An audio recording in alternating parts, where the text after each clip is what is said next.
Facebook, welcome to the Progressive Auto Sales Arena. By, hey guys. It's an area, too. An area? We're on the pad. That's what they call it. Did you know that? Like, I was in the media room earlier, and some of the Terry Doyle and some of the other media guys were talking. Saying, what was happening up on the pad earlier? Well, of course, they were talking about Matt Martin, who was here for the NHL Hall of Fame induction. And I only talked to him for a brief moment. Lee Cunningham did all the commentary questions, and but super nice guy. Had a lot of great things to say about Sarnia, as you would expect, but you could really tell that he was really sincere. Just a nice guy. That's awesome. He's such a legend. I'm so glad this is finally happening. It'd be kind of cool to see his number up there eventually as well. Yeah. I think he deserves it. I just shared earlier on my Facebook about he's the second most leading hits of all time in the NHL. It's kind of an underrated stat. I don't know if many people know that. Second most leading hits? Yes. Body really? checks, yeah. He is wow. I didn't know that was a stat. 3,900. Yeah, well, it's important. That's a very important. I tell you, that body contact is important, Dave. So, yeah, it's 3,900 hits in the NHL. How many fights? Oh, I couldn't. I looked that up for you, but I figured you'd know that. That would have been a good stat to know. I just, I know you're not interested. So. You keep saying that. I'm okay with the fights. It's just sometimes I go like, really, right now, just play hockey. But we'll talk about that in a bit. But and I think if I'm right, fact check me.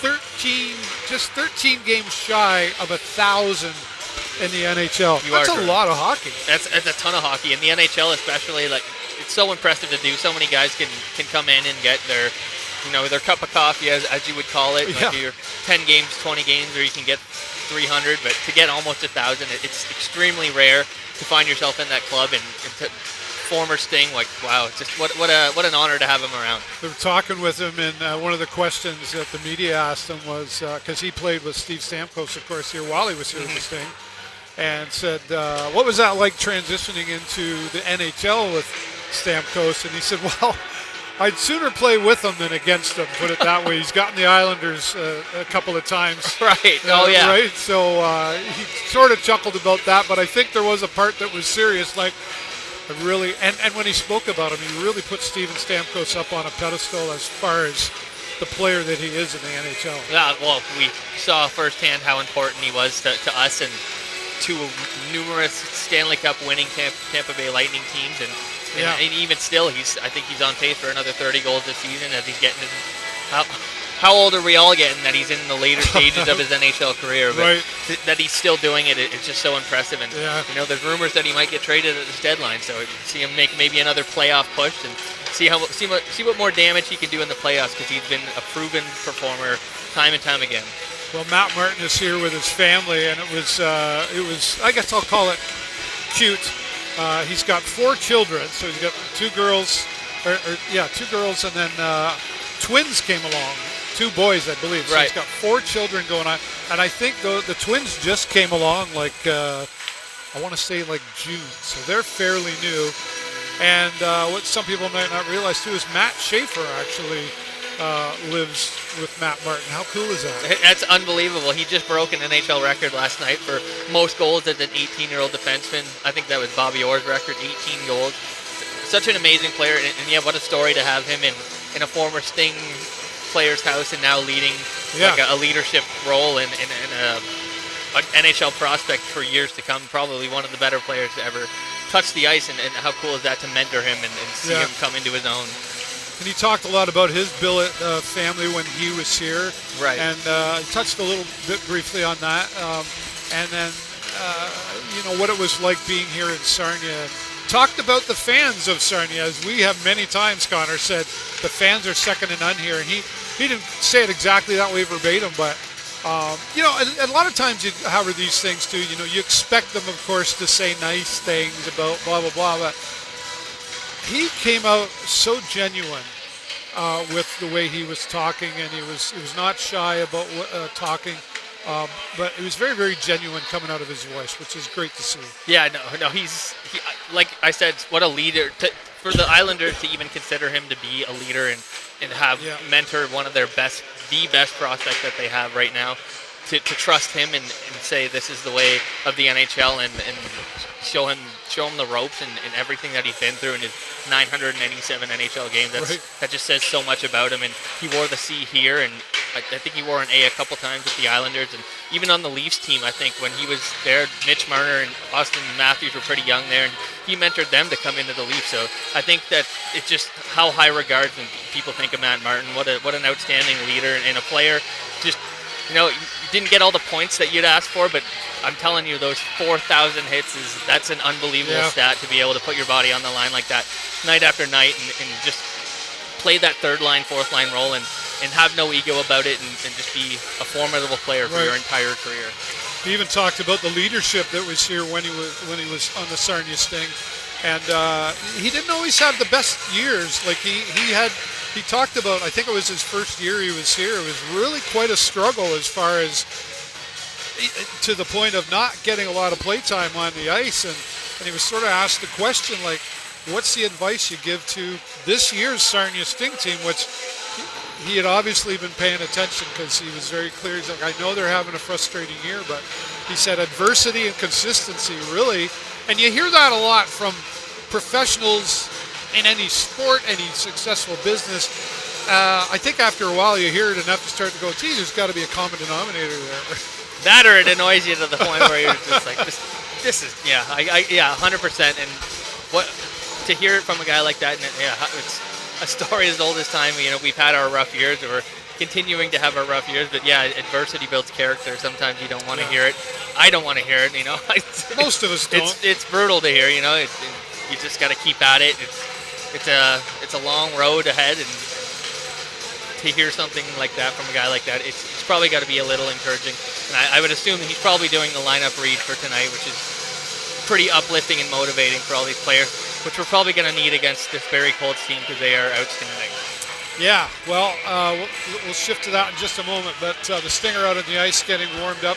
Matt Martin is still here. There's going to be a presentation out on the ice. He's here, like his family is all here, like the kids and I think brother and whoever else, right? I didn't really catch everybody, but the whole family's here. And the Sarnia Sting, just kudos to Jake and Mark Guy, who's involved and everything. Is getting Matt Martin here was a lot of work because he's a busy guy. Of course, he's retired now. I was just talking to Jay Peckham about it where, he was looking at management, possibly media. He didn't really let it out of the bag exactly. I sort of felt like leaning towards the media side of things. But you can go online to my Facebook and see the entire, it's about 20 minutes, great inductee Hall of Fame conference. And it's also on the Sarnia Sting Facebook page as well. So thanks, Matt Martin. More to come out on the ice with that. All right, Barrie is in the house. And shout out to Nick Carruthers if he's on TikTok. He's from Barrie. He was messaging me earlier. He's like, oh, playing Barrie tonight. A loyal fan. He's like, are you ready for a loss? And I'm like, We see him in the comments very often, right? Yes, we do. He's probably out there. I didn't wear my chain, so I'm sure I'm going to hear that from him as well. Yeah, you will, for sure. I'll remind him. I bet you will. So I'm sure he'll be tuning in. But you know what? On paper, here's a tough one. We're like, Barrie's like 88 points to our, where are we at? 86 points, and we're down there at the bottom of ours. Yeah. 43. Like so 6 points behind Saginaw. Just 6 points, yep. So 2 games against them. Everything's critical. Well. Hey, welcome back. Dave McGregor, who was away in Costa Rica, I was chatting with him regularly. Ooh, got that tan. Yeah, bummer, eh? He's back for a bit. So, okay, Connor, here we are. Like, every game is a little closer to not, like, having any more chances. Yeah, it comes down to the mathematical odds. Like I said before, you really start looking at other teams at this point and wondering, we were kind of looking at Owen Sound to lose some games, and now they've skipped ahead of Saginaw. Now you're looking at Saginaw to say, how many games can they lose? And you look at the rest of our schedule, and it's all becoming very, that Charlie Day meme where he's got all the pins on the board and trying to connect it all. It comes down to it. It's tough. We've got 2 games against Saginaw upcoming, which are extremely important. You got to win tonight and a couple others before that, but to even be in contention or conversation, excuse me, because mathematically it's going to run out pretty quickly. So to even get buried to an overtime or a shootout would be nice tonight, and hope that you never want to rely on anyone else's misfortune. Yeah, but at this point, that's always the name of the game for some teams anyway. You're always looking, okay, what's and we've talked about it before, how the board is down in the locker room, but the kids. I think it might be back up at this point. Yeah, maybe. I don't know, but they're checking out their phones anyway. Yes. They know where they're sitting at. They know what they have to accomplish. You talk about the pins on the board. How do we connect those pins? How do we connect the dots here tonight? I think it comes down to a lot of this. You don't want to play too defensively because we end up not getting the goals that we need, and you've seen that throughout the whole season. 1 goal, 2 goal, 3 goal games. It's hard to win in the OHL when you only score that many goals. There's high-powered offensive teams that are able to score 6 or 7 a night, and they really put it on. And this team especially, it's 2 first-round picks in Keishon Atchison. What a player! He's a bruising body. Yeah. And Ben Wilmot is another great player that they have. It's going to be tough to get by, but you just have to play them hard.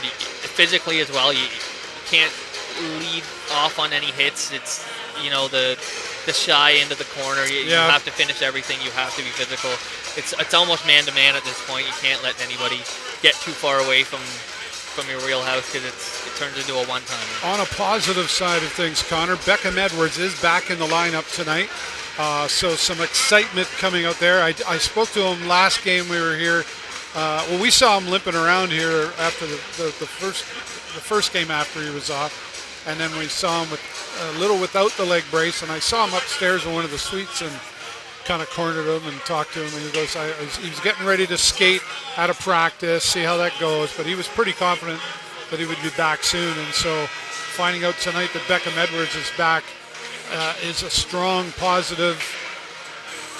I think. Well, I mean, I don't want to say this wrong. Like, it's always great to have one of your great players back, of course. I find sometimes players, when they've been hurt and they're back, they're a little hesitant because they don't want to get hurt again, and especially at this critical point of the season. Yeah, I say that all the time, but you saw how Alessandro Diorio came back from his injury. He was flying right off the bat, and I think it's almost a different scenario where he missed a large chunk of the season. Sure he did, yeah. And Beckham, I think, has missed maybe 4 or 5 games possibly, so I don't think it's going to be too hard for him to jump back in, and maybe even that was what he needed, was a little bit of a reset, because you saw that he kind of struggled with getting points lately, and sometimes maybe that's all you need, is just a little bit of rest, a little bit of perspective, and I'm glad to see him back. That's for sure, because he'll be a firecracker out there. Apologize, I just put the names up on the screen, and I had Jay Peckham up there, and I'm like, Jay Peckham, really? He might be. I know he's here tonight. Well, you guys are. You got a treat tonight. You're up in the Hughes Intelligence Hockey Suite, and you guys enjoy yourself and get the bird's eye view there. And then I don't know, one of you, both of you, whoever is going to be down here. But it's good to have him back, and I'm predicting that he won't hesitate. I think at this point of the game, he knows this is all critical. This is every move they make right now has to count towards getting themselves into the playoff position. And if they don't start, it's almost like this is the start of a new season right now for the Sarnia Sting. Yeah, you'd say that, totally separate it from the start of it. This is crunch time. This is basically playoffs. Every game is a playoff game. You lose, you see yourself fall farther down the standings, and Beckham Edwards knows what needs to be done. He's been here for 2 years now. Everyone is tired of not making the playoffs, so I'm pretty sure he's ready to go, and it's as much as it is a team game, everybody wants to be the hero, so I would love to see him come out and put on that hero suit. Yeah, I think everybody here would agree with you. Decent crowd here tonight. I'm a little jealous of my friend Sheldon, a good buddy of mine for a long time, was out on his motorcycle today, and I just didn't get a chance. Mine's ready to go, but it's still a little dirty out there, but he doesn't worry about it. But he always sends me this picture. He's always out first before me. So I got this picture today, like, I did 100 kilometers after work. He's kind of shooting me the middle finger when he's doing that, right? But the bike's getting back out there as a motorcycle rider myself, so keep an eye out there. I saw several out, so keep an eye on the roads out there.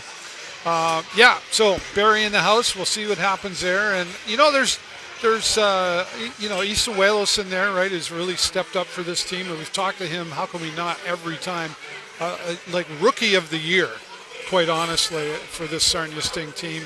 And, between him and Diorio, like there are some pressure points that the Sarnia Sting have that they can bring to this game.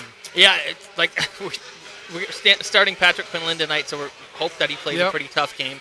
We've got all the talent in the world now. We've got Beckham's back, Diorio's there, Wallos is there. We've got all the talent on this team to be a successful playoff team. It just hasn't come together the way that you wanted to see it. Every night that they put their full effort in it, they can do it. They've done it. We've seen them beat high teams like Windsor, like London. It's totally doable. I think it just depends on how you feel. And when the puck drops tonight, it's all internal. It's very. Yeah. You realize, the older you get, the more it's a mental game, and hopefully they're feeling pretty good. Is that what tonight. it is? The older you get? Maybe. He's talking like he's 102 or something. Feel like it. I know what you mean, though, right? We hopefully we grow. Some people don't, but yeah, hopefully we grow. And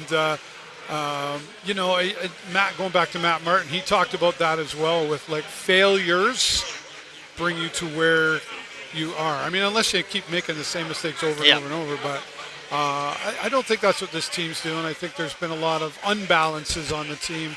You go back to, again, coach change partway through the season. Mm-hmm. Lucas Fisher. There's just a lot of things that have affected this team mentally, and then trying to stay focused on bringing the W's home.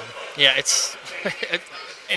we go back to talking about your personal life, your school life. This is a whole, and now it comes down to making the playoffs and where you're going to be in probably the NHL draft. You got to think about that is coming up. Everything it's all coming together at this middle point. Not even we're a third into the year, and that's a very stressful point. Lee Cunningham was sort of somewhat jesting with Matt Martin about maybe there's room on the New York Islanders for some Sting players. And, open that wide open. Yeah. There's actually quite a few scouts here tonight. Yeah. Quite honestly. So, they're looking at both sides. But and just to clarify, Ben Pickle is still here. Yes. I saw something posted online about congratulations, Ben Pickle going blah, blah, blah, blah, blah. And all these people were like, oh, my goodness, is he gone? No, next year. Next year's commitment, yeah. So he's still here. Even I caught it at a glimpse the way it was posted. I was like, what? No, that's not right. Yeah. So he's still here. There's Nick Carruthers. What's he saying? We beat you tonight. We clinched division. I think I missed this game. I wouldn't think so, Nick. Yeah, I wouldn't think so, Nick. We were talking about you behind your back when you weren't here. You should have heard what Connor said about you. Holy yeah, right. Yeah, terrible stuff. Only good things. There you go. All right, well, that's going to be it for now. We're going to stay live on TikTok. We're going to stay live on TikTok until the first period starts, and then we'll be ending things. But we'll be back on Facebook. I don't know if Connor, Jay Peckham may not make an appearance. He's going to get really comfy up there in that suite, put his feet up, I think. It'll just I bet. You could talk him into coming down for one. And then, of course, as far as I know, I believe we'll still have the post-game press conference. Whoever that is, we'll have to wait and see. But right now, Barrie Colts in the house of the Sarnia Sting, and they're looking for a win. Every win now is the critical point. And Nick Carruthers is going to be out there harassing us the whole time on TikTok. All right, thanks, everybody. Thanks, Joe's Discount Tire, for supporting us, along with our friends Hughes Intelligence, where Connor Burke and Jay Peckham will enjoy themselves tonight. And we'll be back here at the end of the first period. As always, I'm David Burrows with Beyond the Boards, and my dear friend